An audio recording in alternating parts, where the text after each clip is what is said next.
Grabe naman to. Tignan nyo, oh.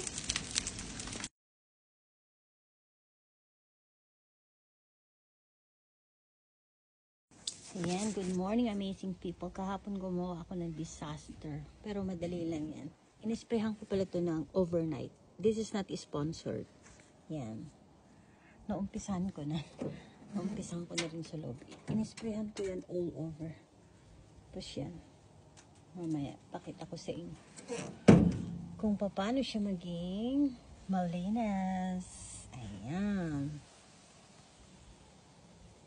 Ayan yung nagreklamo sa akin kahapon. May mga marites din dito eh. Ano lang, hindi lang vulgar.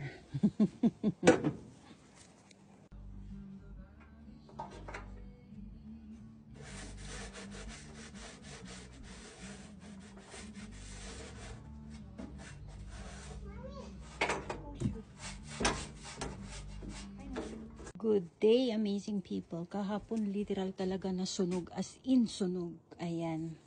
Dahil dito, nalinis ko ang aming barbecue. Ayan.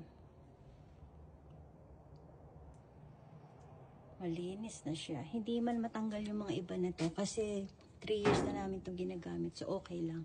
Pero malinis siya, oh. Literal na malinis siya. Ayan. Salamat sa Easy Off. Ayan.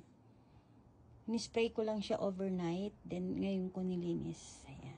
Pwede na ulit sunugin. Char! Ayan. Yan. Kailangan kumutan. Hindi. I-cover. Kasi malamig na. Tsaka kahit summer tinatakpan namin siya. Para sa susunod na pagsunog muli.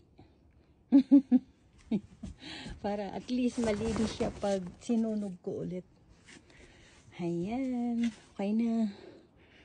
Masaya na ang aking mga kapitbahay.